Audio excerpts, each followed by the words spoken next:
Sir, if you're looking for cheap motels, try Walmart.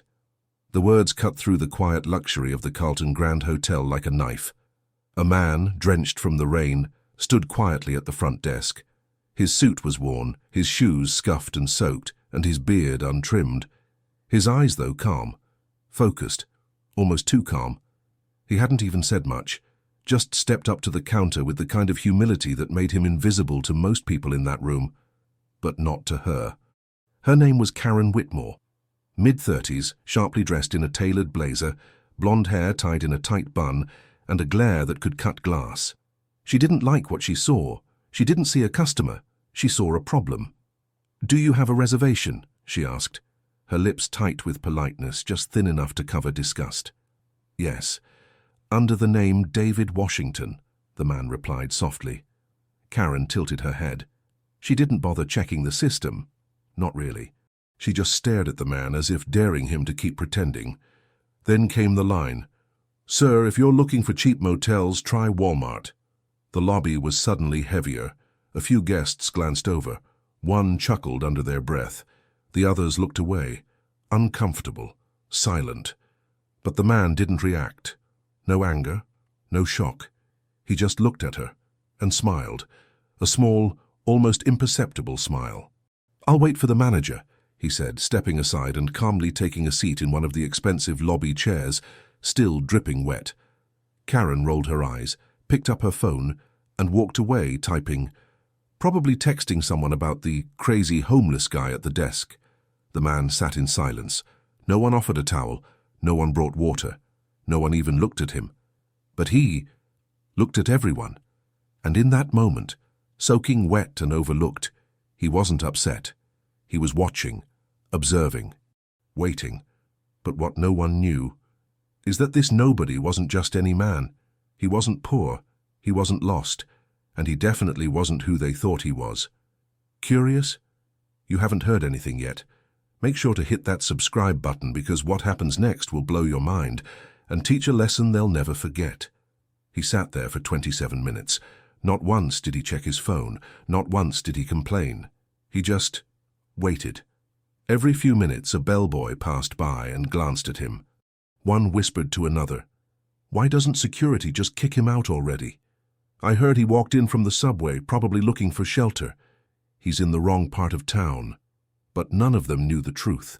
The man's hands rested calmly on his lap, worn knuckles, slightly calloused, a few tiny scars, the kind that tell stories you never get to hear. He looked like someone who had lived 1,000 lives in silence.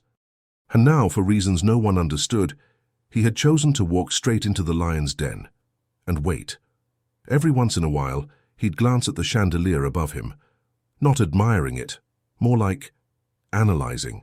The shape, the pattern, the slight flicker of one bulb that wasn't working quite right, not something a regular guest would notice. Across the lobby, Karen peeked at him from behind the front desk, still smirking, still typing. At one point, a manager in training approached the man hesitantly. "Sir, can I offer you a glass of water?" The man looked up and smiled warmly. "That's kind of you. Thank you." The young employee walked off, then hesitated. He turned back and said, I've seen you somewhere before. Were you in advertising?" The man chuckled softly. "Something like that." Then he looked back down. Who was this man? Why was he here dressed like that, so calm while being ridiculed in front of everyone? And more importantly, why was the general manager late to meet him, even though the meeting had been scheduled days in advance? Because this wasn't an accident. This wasn't a mistake. This was a test. And the hotel? It was already failing. Karen couldn't stop herself from laughing. "This is ridiculous," she whispered to the concierge beside her. "I mean, just look at him. This is a 5-star hotel, not a soup kitchen." She made no effort to lower her voice. The man continued sitting in the same lobby chair, silent, composed, clothes still damp from the rain, but his posture never slouched. His eyes never looked away. Karen had had enough. She picked up the desk phone and dialed internal security. "Yes, this is Karen at the front desk. We have an individual refusing to leave the lobby. He's making our guests uncomfortable. Might be homeless or mentally unstable. Can you send someone? Within minutes, a large security guard appeared. Bald head, arms crossed. The kind of guy who didn't ask many questions. He walked up to the man slowly. "Sir, I'm going to have to ask you to leave. Unless you're a paying guest." The man looked up at him and spoke gently. "I'm waiting for the general manager. He has my name." Karen jumped in from behind the desk, arms folded like she'd been rehearsing this moment all week. "Sir, our guests don't appreciate being harassed by people like you." The room froze for a second. An older couple who had just walked in paused near the elevator. A teenage boy lowered his phone, suddenly aware that something was happening. Even the security guard looked unsure, but the man still didn't flinch. "I'm not harassing anyone," he said calmly. "I'm just sitting, waiting." Karen scoffed. "This is private property. If you're not a guest, and clearly you're not, you can't just sit here like this." The man simply turned to the security guard and asked, "Would you mind confirming with the manager before asking me to leave?" There was something about the way he said it. Not threatening, not defiant, just grounded, like a man who knew exactly what was coming. The guard hesitated, then walked away with a small nod. Karen rolled her eyes and muttered just loud enough, "Unbelievable." The nerve! And so he stayed. No one spoke to him, no one helped him, no one even knew his name. But he kept sitting there, in silence, as the hotel's biggest test unfolded around him. Let's rewind to 3 days earlier. The top floor of the Carlton Grand buzzed with quiet tension. Behind closed doors, the boardroom was filled with sharp suits, catered coffee, and hushed voices. At the head of the table sat someone most people wouldn't expect to see at a hotel executive meeting. Denzel Washington. Not in front of cameras, not on a red carpet, but calm, serious, focused. Over the past year, Denzel had become a silent investor in several high-end hotels around the country. Not for publicity, not for profits, but for something else entirely. He had grown tired of watching businesses claim to care about service while treating people like numbers, or worse, like inconveniences. This hotel was different, or so they said, so he wanted to see it with his own eyes. But not as himself. "Don't tell anyone," he said firmly to the general manager. "Not even your staff. I don't want special treatment. I want the truth." He leaned forward across the table. "I want to know how your people treat someone who walks in with nothing but a name and a reservation. No suit, no status, just a guest." The room went quiet. The GM, an older gentleman named Peter, looked nervous, but nodded. "Understood. You'll come in." "When?" "Thursday, mid-afternoon, rain or shine." "And your alias?" Denzel smiled. "David Washington. I think I'll wear something memorable." And so here he was, drenched, dressed down, and invisible, exactly how he planned it. Every look of disgust, every sarcastic whisper, every refusal to help. He wasn't offended, he was watching, measuring, learning, because this wasn't a prank. It wasn't a game. It was a test. And only a few people in the entire building knew it was happening. And of all the people being watched, Karen Whitmore was already failing, spectacularly. Karen Whitmore hadn't been working at the Carlton Grand for long, just under 5 months to be exact. But in her mind, she owned the place, not legally, not financially, but socially, and that was what really mattered to her. Her father, Richard Whitmore, had once been a regional director for the hotel's parent company. Known for being ruthless in the boardroom and impossible in the dining room, he retired 2 years ago, not by choice. Karen carried his last name like a VIP pass. She never earned her position through experience. She just appeared one day in uniform, and everyone was told to be nice, and nice they were. Because Karen wasn't just another employee.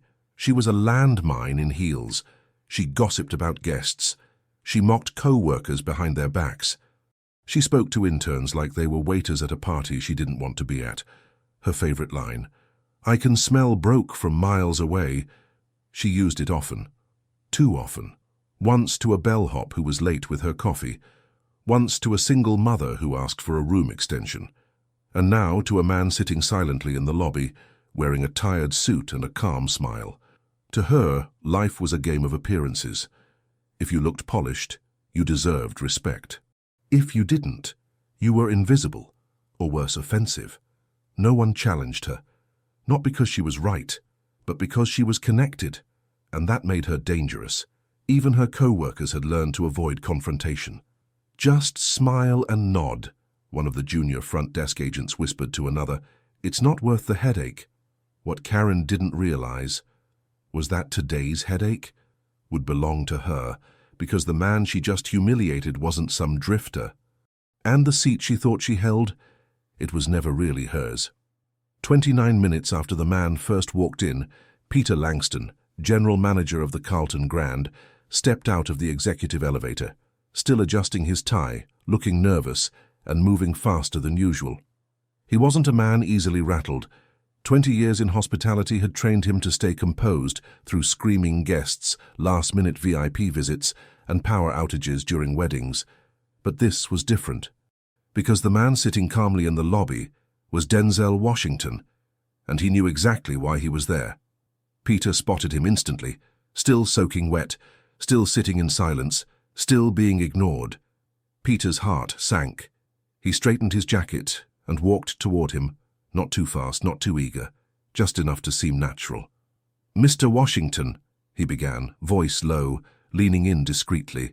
But Denzel raised a hand gently and interrupted. "Please, treat me like any guest." That's all he said. But the weight of those words hit Peter like a freight train. He paused, nodded once and took a quiet breath, the kind you take before walking into fire. Karen watched the exchange with confusion. She didn't recognize the man, and she certainly didn't recognize the shift in Peter's tone, so she smirked. "Oh, so you're that desperate for customers now," she said loud enough for everyone in earshot to hear. "Letting in walk-ins off the street? What's next? Breakfast for the pigeons?" Peter turned slowly toward her. His face didn't move, but his eyes burned. "Karen, could you excuse us for a moment?" She rolled her eyes. "Sure, I'll be over there, trying not to catch whatever that is." She walked off, smirking again, not realizing that every word she just spoke had quietly nailed another board into her professional coffin. Peter sat down next to Denzel. They didn't speak much. They didn't need to, because what was happening wasn't a conversation. It was a reckoning, and Peter knew they were just getting started. And here's the thing. Denzel wasn't done, not even close, because what happened next, in the restaurant, with the staff and with Karen watching it all, would leave everyone in that hotel questioning everything they thought they knew. Want to see how far this humiliation goes? Hit that subscribe button and turn on notifications, because the next few minutes, they'll change everything.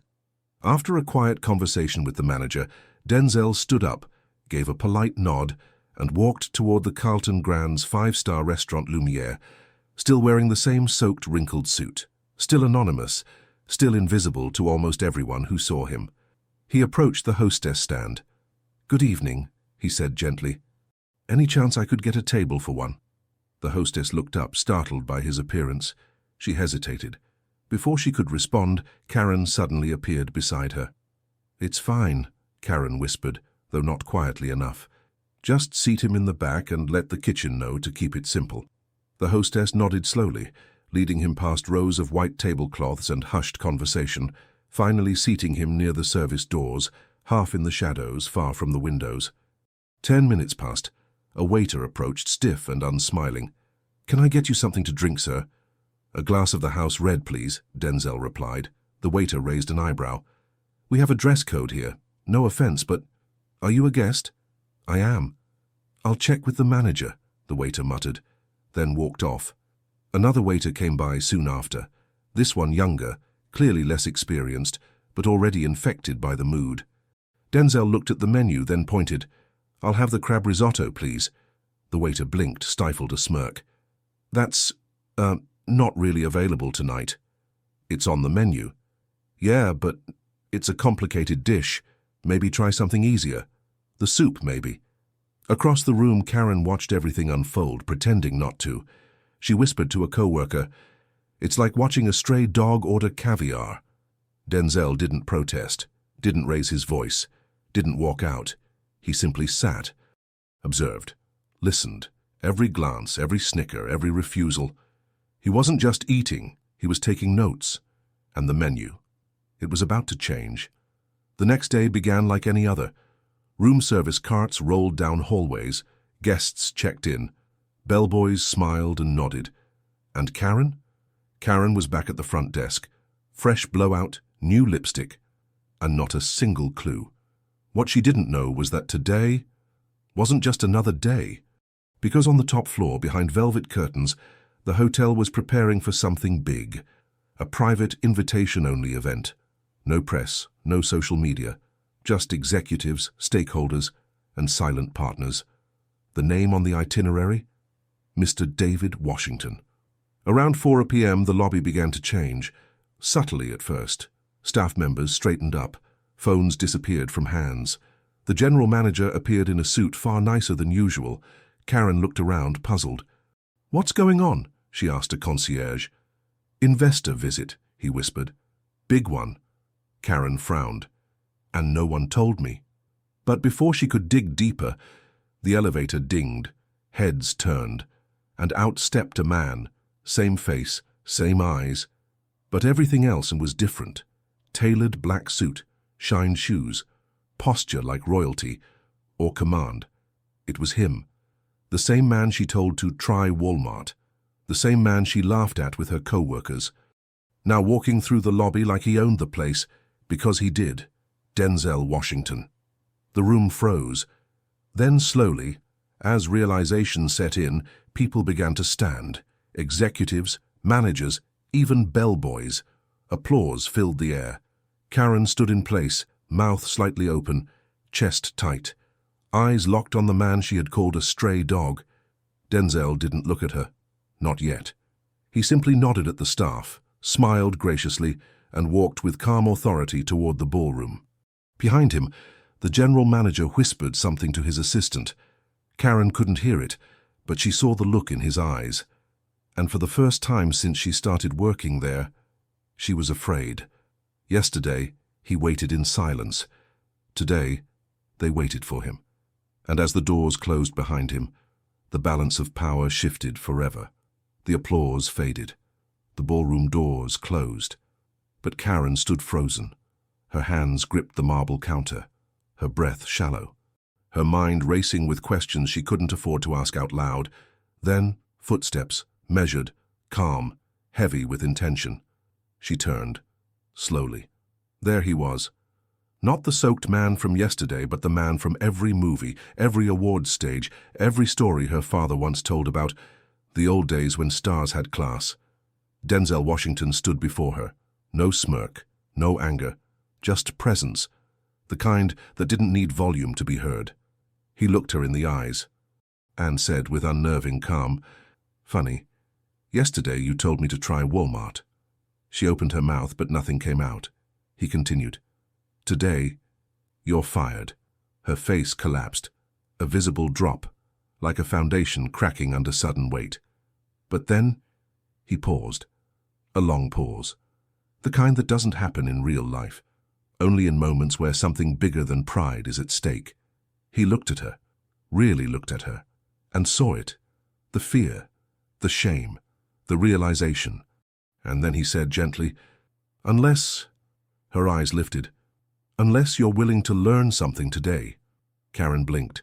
She didn't nod. She didn't plead. She just began to cry. Silent, streaming tears, the kind that come not from sadness, but recognition of what she had done, of what she had become. Denzel stepped closer. "Start over," he said. "Clean the lobby. No titles, no name tags, just people. Serve the ones you once judged." She covered her mouth and nodded. The silence around them was thick. A few staff members stood nearby holding trays, stunned. No one said a word. And Denzel? He simply walked away. No speech, no "I told you so." Just the same quiet grace he walked in with the day before. In that moment, it wasn't about punishment. It was about restoration. Because some people need to fall, not to be destroyed, but to finally learn how to rise. Later that evening, after the event had ended, a small group of investors gathered in the main ballroom.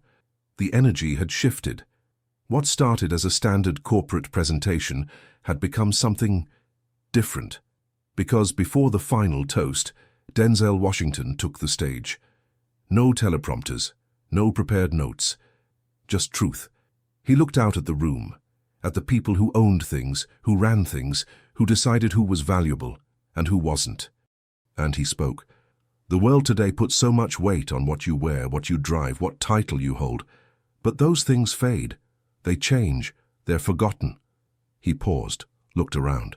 People will forget your clothes. They'll forget your money. They'll even forget your name.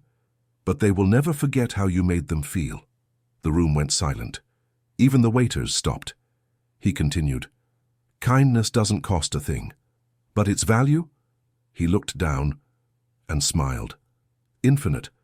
The next morning, the Carlton Grand was quiet again. Sunlight poured through the tall lobby windows, warming the marble floor. At the front desk, Karen Whitmore stood, not in heels, not in designer clothes, but in a plain grey uniform. She wasn't checking guests in.